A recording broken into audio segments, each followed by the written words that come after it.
only going to be up on the mountain. Okay, it's going to be up in Crestline at our Crestline facility. There will not be one down here. And, we discussed it quite a bit, but 2 years running, we had a Passover Seder for everyone down here, and maybe 50% of the people who sign up show up.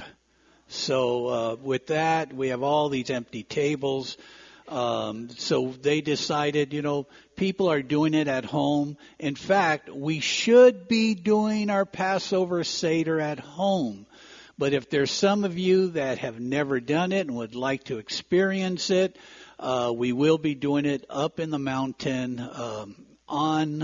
at Passover. So how many of you know that there's a festival going on right now? A Jewish festival. Okay, you got it. But before that festival, before we talk about that festival, there's something even more important. Today is Kathy Reed's birthday.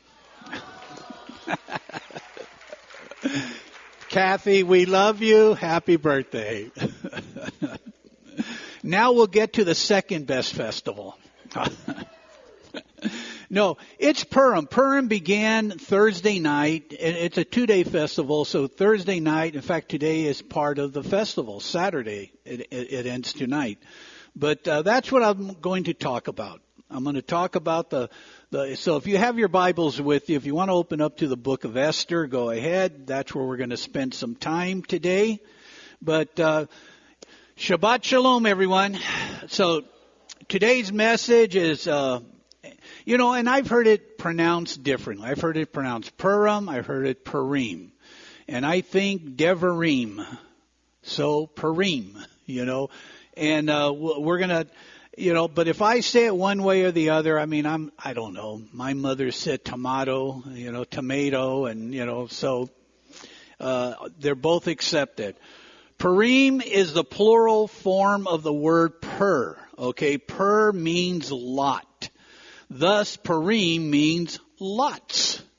Okay, the meaning of the word lot is used as an object of some sort to determine decisions or direction. Remember in the book of Acts, when the apostles cast lots to determine who would replace Judas?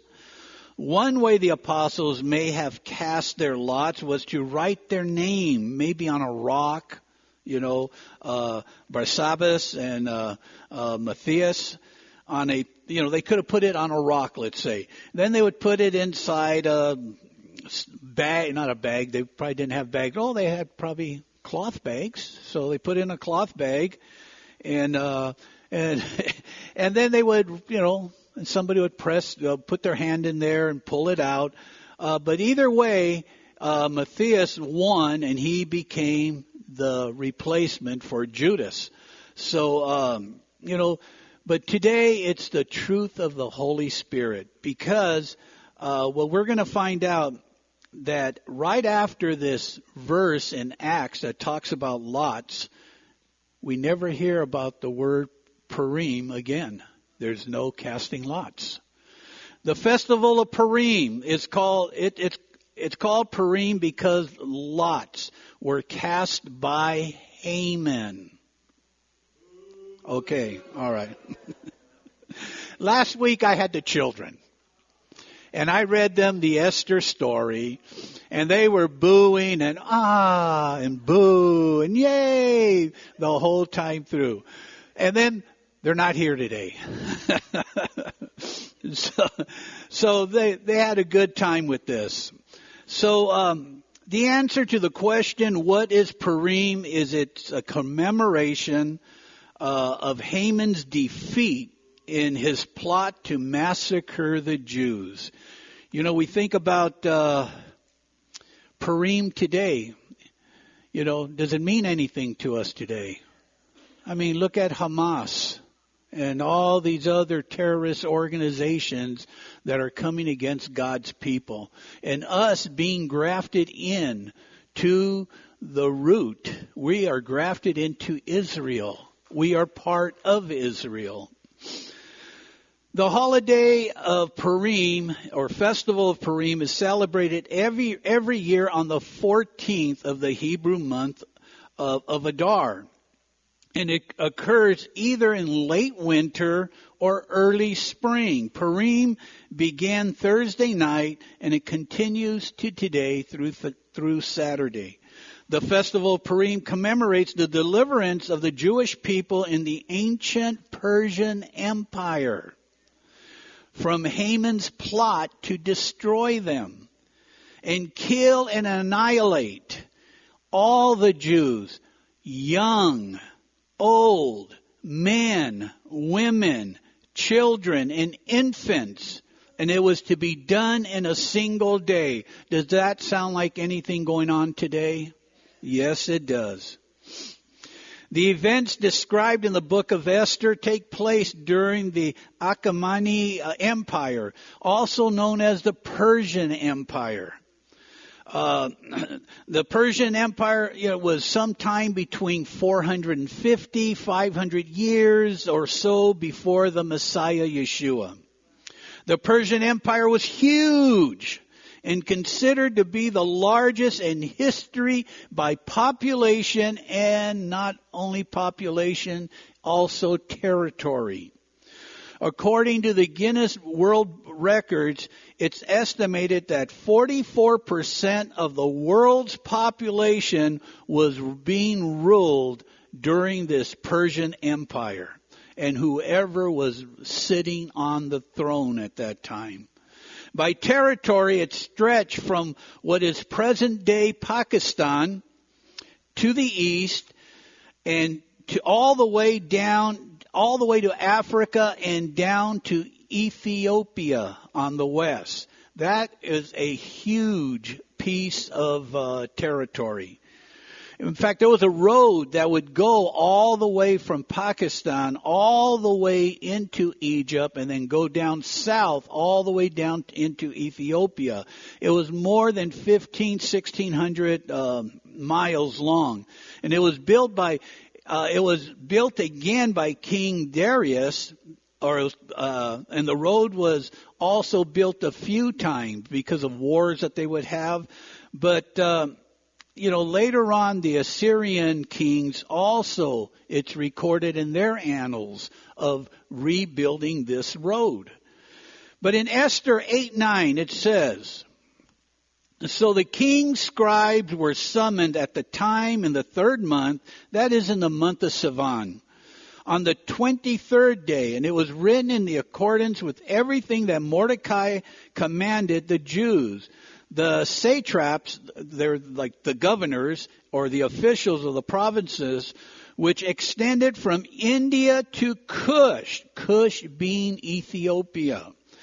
127 provinces, to every province according to the script, and to every people according to their language, as well as to the Jews according to the script and their languages." It's like today when you go and vote, you don't only have an English ballot, but you have it in multiple languages. So in this territory, in this vast amount of land, they had different people that were under one rule, but they spoke different languages.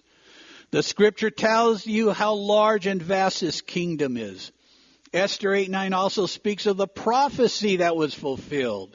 You may not have known this, but there is a prophecy that is fulfilled in the book of Esther. In Genesis, Abraham's wife Sarah was told that she will be the mother of many nations. And when she died, she wasn't the mother of many nations, but she was told she would be. Does anyone know how old Sarah was when she died? 127. Esther, a descendant of Sarah, fulfilled this prophecy in that she became the queen. She became the queen over 127 nations. The book of Esther takes place during the time when the Persians ruled over Judah during the reign of King Xerxes. If you prefer the Hebrew name, it's Ahasuerus.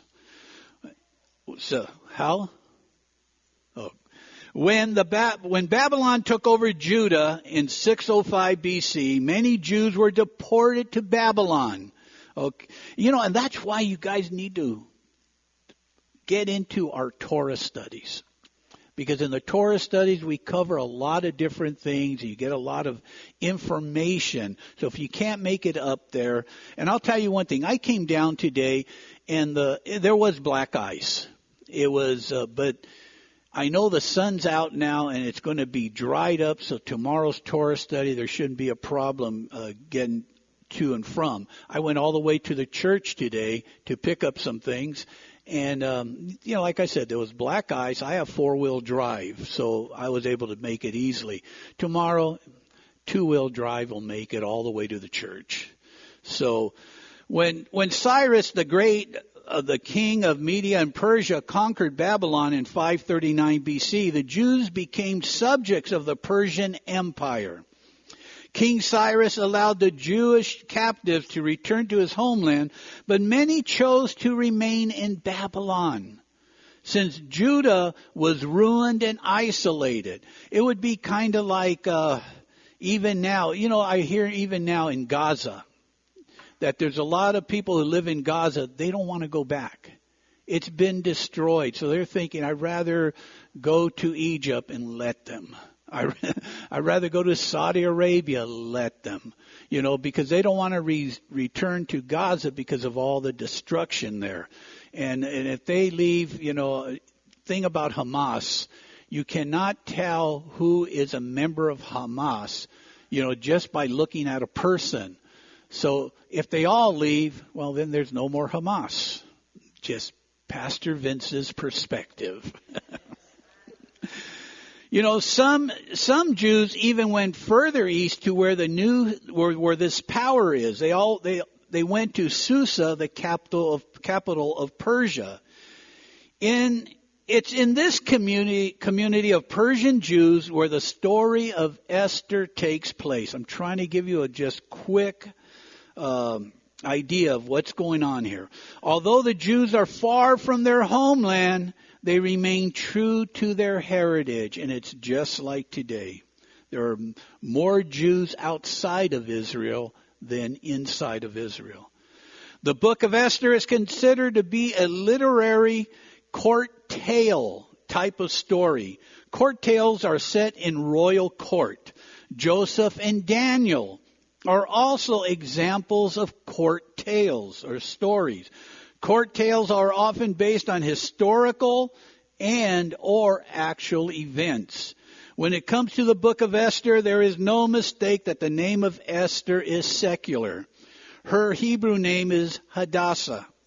We also know that the book of Esther everyone says it makes no mention of God. But I personally believe that God is definitely implied in the book of Esther, and I'll get to that later. Okay. There's your introduction. And Esther chapter 1 deals with the end of the reign of Queen Vashti and the circumstances surrounding her reign. Esther 1 through 4 says, Now it happened in the days of Ahasuerus, that Ahasuerus, who reigned from India to Cush for over 127 provinces, in those days as King Ahasuerus sat on his throne, which was at the citadel of Susa, in the 3rd year of the reign, he held a banquet for all his officials of his provinces and in his presence. And at that time he displayed the riches of his royal glory and the splendor of his great majesty for many days, 180 days. Did he have one big party for 180 days? A lot of people believe that, but my observation of studying this out, no, he did not. Yes, it went for 180 days because the word tells us that, leading up to a personal banquet. King Xerxes celebrated himself by showing off all his wealth that he had amassed. He had all these royal people with him, and he would take them throughout the land, a big piece of land, and show them this and that and everything, showing off all his wealth. Many scholars understand the text to mean that it doesn't necessarily mean the feast or banquet lasted 180 consecutive days, but instead that the acts of the banquet were over a span of 180 days. Meaning that there was a feast for the nobles, then a 6-month demonstration of his wealth, where there was a tour of his kingdom, and then the final act of a 7-day feast for the people of Susa. It was at the end of 180 days, he then held that personal week-long banquet. The event was very extravagant. One with the best wines, and we know that because it tells us all the people who got drunk. At the same time of King Xerxes' banquet, Queen Vashti also had her own banquet for the women of the region. All right, she has read the story of Esther. On the seventh day, or King Xerxes' banquet, he ordered his eunuchs to bring the queen to his banquet to show her beauty off to his guests. Vashti refused the request and would not come. There's a lot of speculation as to why the queen refused, but I don't think we'll ever get to the truth as to why she refused. But I will give you my own opinion and follow that up with what the scholars say. We read in Esther 1:10 that when the king was cheerful with wine, in other words, he was drunk. You know, when I think of somebody that's drunk, I'm going to age myself now. I think of Dean Martin. Always, and then I find out later that the cup contained apple juice. It didn't say if it was spiked or not, but he orders his eunuchs to bring Queen Vashti before him so she can show off her beauty before the people and the officials. And in the process, she too, wearing her royal crown. Remember that. She's wearing her royal crown. The king is drunk. You think Vashti doesn't know that? She's going to take into consideration what the king is requesting of her, knowing full well that he is just wasted. So what is Queen Vashti taking into consideration? Well, Vashti was asked to appear in a fashion that was beneath her. No, she was not asked to appear naked, but she was asked to wear her royal crown. Back then, public displays of beauty were usually expected by concubines, not queens.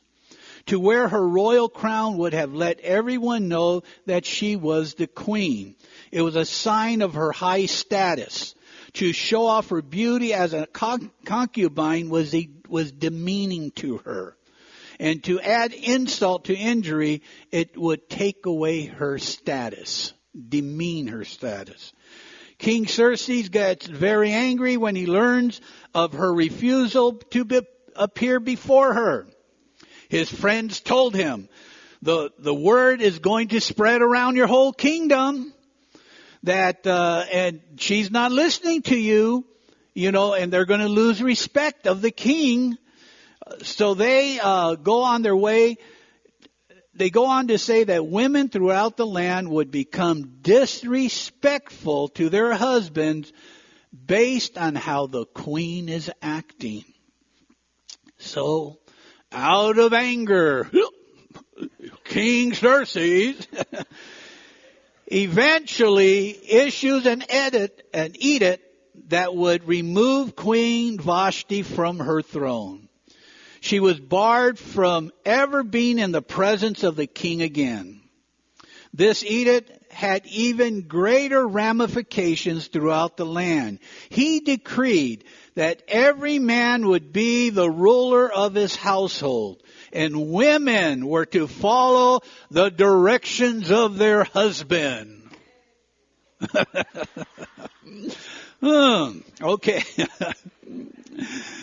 The king and his wise men obviously didn't know about what God said to Eve when he said in Genesis 3. If you go to Genesis 3, chapter 16, you could just write it down for now. But I think it's chapter 3, verse 16. It says something like, you will desire to control your husband, but he will rule over you. And to all the feminists out there, it's not, Les is in trouble, you guys. It's not what you think. So just do your homework, read it, and you'll see what it's all talking about. But we are priests over our household, men. Okay, take that position. King Xerxes, a man of extraordinary wealth and power, calms down from his anger against Queen Vashti, and then remembered what he had decreed against her. But she's gone now. And the king and the land need a queen. The king's assistants propose to search for virgins throughout the land, bring them to the king so the king can choose a queen. Commissioners from every province were assigned to bring all the beautiful young virgins into the harem of the citadel of Susa. They would be brought under Haggai's watch. Haggai was the king's eunuch and was in charge of all the women. Eunuchs would often be in charge of a harem, of women for the royal court. Why? Because they could trust them. They would not sexually defile the women. Mordecai and Esther now enter the scene. Okay, let me introduce them to you. Mordecai was an exiled Jew from Jerusalem who had been brought to Susa. With him, with his cousin Hadassah, also known as Esther. Esther was exceptionally beautiful in form and feature. You know what that reminds me of? Remember I told you about her fulfilling Sarah's prophecy. You know, one of the most beautiful women ever known in the world was Sarah. If you read about it and you read what all the commentaries or scholars have to say, she was just beautiful in sight. Here she is, over 90 years old, 100 years old, and they go down to Egypt, and the Pharaoh took a glimpse of her and said, hey, I want her. She was a beautiful woman. So when Esther, another Sarah, was a beautiful woman. Okay, she was also an orphan whom Mordecai raised. She was among the women who was taken to the king's palace.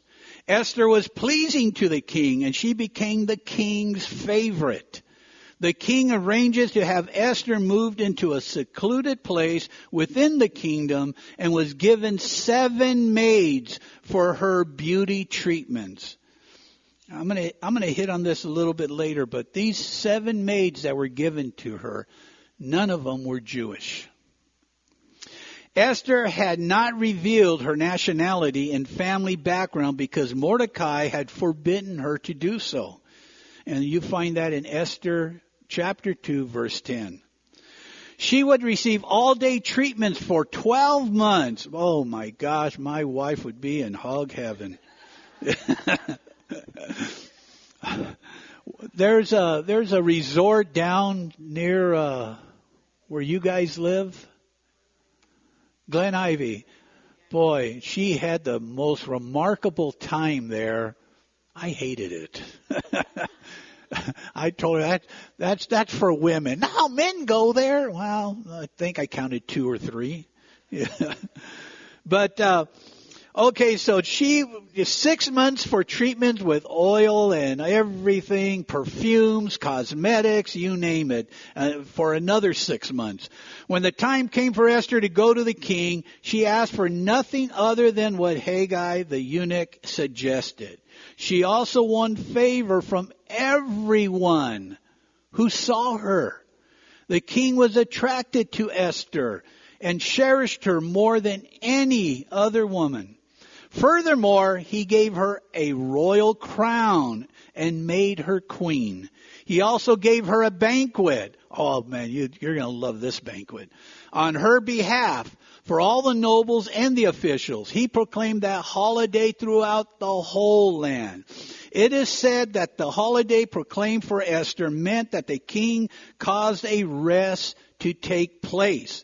The holiday also has been interpreted to mean a release from work, from military service, and from taxation. Yeah. During the initial lineup of all the virgins, Mordecai is sitting at the king's gate and he overhears something. Two officers of the king, were strategizing to assassinate the king. For some reason, the two officers in question were very angry. They were not happy campers. Mordecai's cousin Esther is now the queen. So when Mordecai overhears the officer plot to kill the king, he informs Esther about this plot. Esther then informs the king, who in turn orders an investigation on the report. Quickly, the king finds out this report is true. And he orders the two officers, you can use either one, because there's places that say they were hung, and there's others that say they were impaled, okay, on a big pole, just ouch. The event was recorded in the book of the annals in the presence of the king. Chapter 3 goes on to say Haman was a man who was honored by King Xerxes and given a very prestigious position above all the other nobles in the kingdom. The nobles both honored Haman and the king. However, Mordecai would not honor Haman by bowing down to him. Sounds familiar? How about Shadrach, Meshach, and Abednego? They would not bow to the king. When the royal officials questioned Mordecai about his refusal to bow before Haman, Mordecai tells them that he is a Jew. Okay, we don't bow down. Well, the only person we bow down to is our Lord and Savior, to our God. Haman finds out about the lack of respect Mordecai is displaying towards him, and he becomes enraged. And once Haman finds out who Mordecai's people are, he comes up with a brilliant idea. And it's nothing that's happening today. He says, why don't we just kill all the Jews in the land? Yeah, right. I mean, like I said, when you read this story, you can attach it to events that are going today. It hasn't changed. And like I said, they wanted to kill all the Jews. So not only Mordecai, but all the Jews in the land. Haman goes to see King Xerxes and tells him that the Jews who lived throughout the kingdom were not loyal to the king. As such, they represented a threat to the king's rule and overall stability in the land. Haman suggests that the king issue a decree to kill the Jews. In the decree, Haman offers to give him 10,000 talents of silver. You might, what's a talent? Oh, how much silver is that? I'm glad you asked. It's a bribe that King Xerxes can't refuse, and he agrees to the decree. According to the standard established by King Darius, 10,000 talents of silver would be equal to about 375 tons of silver. And based upon the figure given by a Greek historian, Haman's bribe would have been estimated to equal about 2/3 of the Persians' annual revenue. It was a considerable amount, and it was a bribe to no less. So of course the king agreed to what Haman had suggested and offered. He took his ring as a symbol of the down payment required to carry out the task. This was noted on the 13th day of the 12th month, the month of Adar. What month are we in right now? The month of Adar. The plan would be carried out. Messages were sent throughout all the provinces in the kingdom. The Jews, young and old, women, children, would be slaughtered in a single day, while the king and Haman sit down together and have a drink. The city of Susa is in shock and in mourning. The news went throughout the land, and once a decree was given by the king, it could not be retracted. When he puts it down, it's etched in stone. In chapter 4, Esther learns from her attendants that Mordecai is in mourning and in sackcloth and ashes. Mordecai is wailing and comes as close to the king's gate as he possibly can, because sackcloth was not, you could not enter the royal gate. The Jews of the empire had started to mourn. Having heard of the command from King Xerxes to slaughter them, Esther's maids eventually tell her of the entire plot, and she too begins to grieve. She fears for her cousin's life and tries to give Mordecai some clean clothes, but he refused them. Mordecai gives the decree itself to officials and tells them to show it to the queen. Mordecai asks that the queen go to the king and plead for their lives of her own people, because Esther herself was Jewish. Here is where it gets dangerous, everyone. The problem is that no one can approach the king without being summoned. Okay, the scepter has to go out and, okay, Mark, you can come up. If you come up before I put it out, Mark. So the problem is that no one could approach the king until they are summoned to. This even extends to the queen. This is for everyone. If Esther went to King Xerxes without permission, she could be put to death. When Mordecai is told about this, he reminds Esther that she too will be slaughtered along with every other Jew in the empire. And this is a verse that needs to be read during this month. And it's in chapter 4, verses 13 and 14.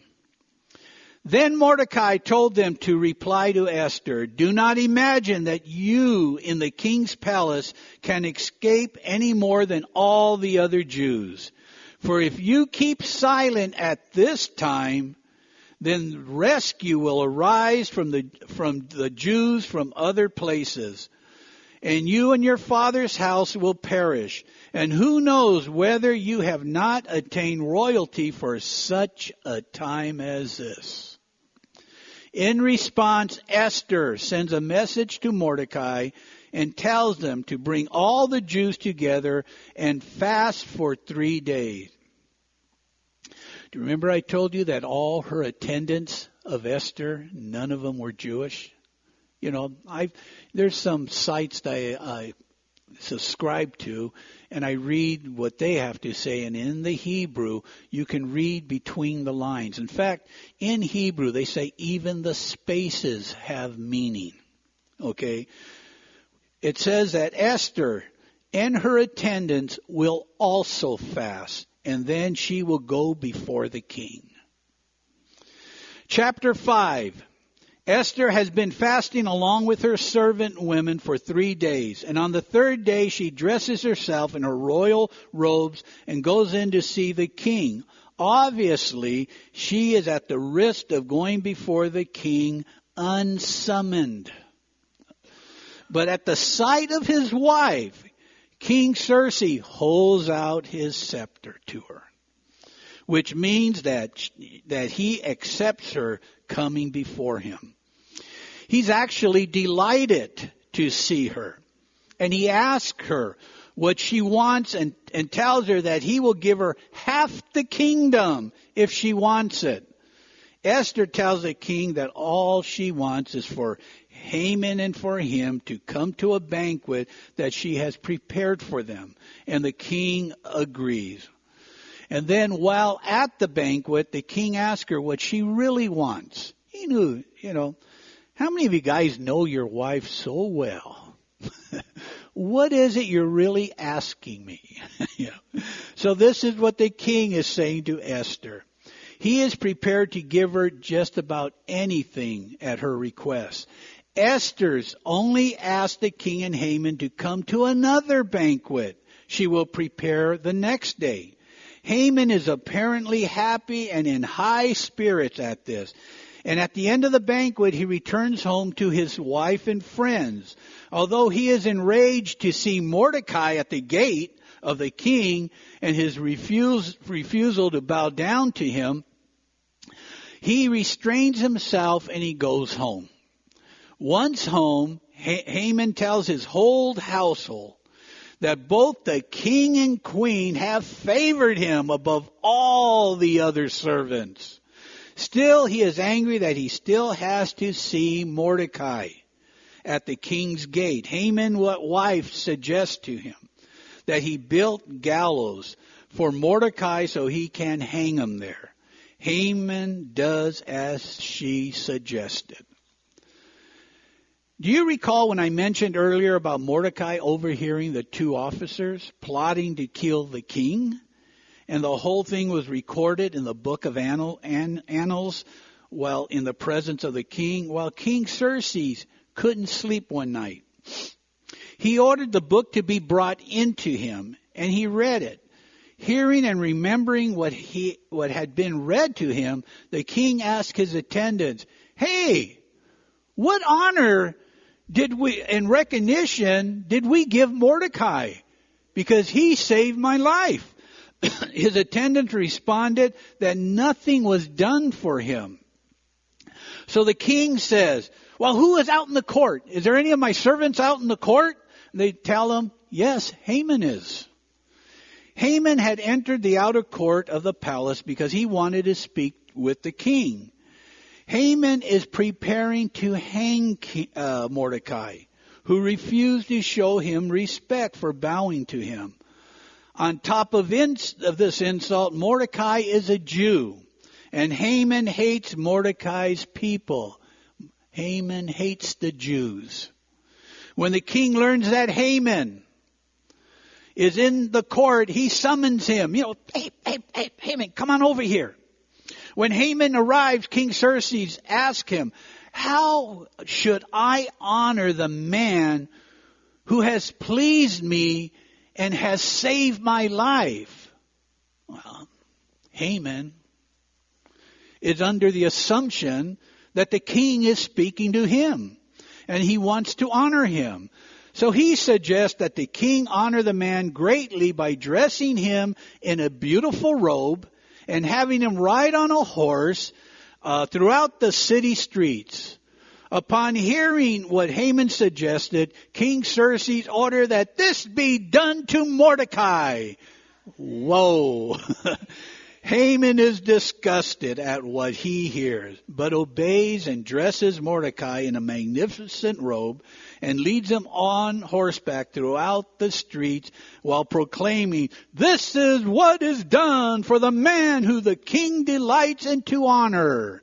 And he just said that throughout the land. So in grief of having Mordecai honored, Haman returns home, tells his wife and advisors everything that went on. They all tell him that since Mordecai is Jewish, they predicted that he cannot stand against him lest he be ruined. Their conversation is interrupted because the king's eunuch have arrived to take Haman to the banquet that the queen had prepared for him. In chapter 7 now it says, King Xerxes and Haman attended the banquet of Queen Esther. The king asked the queen what she wants as a gift. And he's telling her again, I will give you half the kingdom if she wants it. In response, she requests that she and her people be spared from death and destruction. Excuse me. And she explains everything to the king. The king wanted to know, who is this man that condemned the people of Esther? She quickly responds and says, it's him, Haman. He's the one who's responsible. Upon hearing what Esther tells him, the king gets up in a rage, leaves his wine, storms off into the palace garden. Haman knows he is doomed, but he stays behind to beg the queen for mercy. He falls on the couch where Esther is reclining, and he begs her to save his life. So what do you think happens? The king returns. He sees Haman on the couch with Esther. Wow! He even is he going to molest the queen while she is with me in my house? And right the last word came out. They covered his face. It says in 7:8-10, as soon as the words left the king's mouth, they covered Haman's face. Then one of the eunuchs attending the king said, a pole reaching in a height of 50 cubits stands by Haman's house. He had it set up for Mordecai, who spoke up to help the king. The king said, impale him on it. So they impaled Haman on the pole he had set up for Mordecai. Then the king's fury finally subsided. In chapter 8, we're almost there, you guys. The king extended the golden scepter to Esther, and she arose and stood before him. Esther pleaded to the king to put an end to the evil edict that Haman devised against the Jews. Then the king ordered that another decree be written. Because remember I told you, once you put a decree out there, you can't take it back. So he had to write another one. And what he told all the provinces, all the people, and in all the different languages, the scripts were written into all 127 provinces from India to Kush. The edict granted the Jews to assemble and to protect themselves, to destroy, kill, and annihilate the armed men of any nationality or province that might attack them. This was appointed on the 13th day of the 12th month, the month of Adar. In every province and in every city to which the edict of the king came, there was joy and gladness among the Jews, with fasting and celebration. The city of Susa was in jubilation as Mordecai spread the good news to all the Jews everywhere. There was nothing else but happiness because Haman's intentions had been conquered and the tables were turned. In chapter 9, the 13th day of Adar arrived. The Jews assembled, a vast army with Mordecai leading them, defeating their enemies. No one could stand against the Jewish army that was supported by King Xerxes. In the citadel of Susa alone, 500 enemies were killed and destroyed, along with the 10 sons of Haman. That would be an interesting study. And I would suggest study it out. That's for another sermon. Esther asked the king's permission to hang the 10 sons of Haman on the gallows and also allow the Jews in Susa to carry on. The king granted it okay, so that's how they were slaughtered. In fact, they say throughout the lands, more than 75,000 enemies were killed. Mordecai sent letters throughout the provinces of King Xerxes to have them celebrate annually the 14th and the 15th day of Adar to commemorate the relief from their enemies. Today we are on the 15th day of Adar. They celebrated the fact that their enemy Haman plotted against them and cast a pur for the Jews, a lot to be hung on the gallows, but it came back on his own head. Therefore the days were to be called Purim. The letter announcing the celebration of Purim was decreed by both Mordecai and Esther and is written in the records. And in chapter 10, it is written in Esther chapter 10 that King Xerxes imposed tribute throughout the empire and to its distant shores, and all his acts of power and might, together with a full account of the greatness of Mordecai, whom the king had promoted. Are they not written in the book of the annals of the kings of Media and Persia? Mordecai the Jew was second in rank to King Xerxes, preeminent among the Jews and held in high esteem by his many fellow Jews, because he worked for the good of his people and spoke up for the welfare of all the Jews. That's in chapter 10. Does it remind you of someone else who rose up to be second in command? Joseph. There is an old Jewish saying that goes like this: they tried to kill us, we won, let's eat. I had mentioned earlier about the well-known fact that God is not mentioned in the book of Esther, but God is certainly implied. When Esther asked Mordecai and the Jews to fast, it can only be for the purpose of seeking deliverance from their enemies or circumstances. Esther calls for a type of fast that is generally carried out with other believers.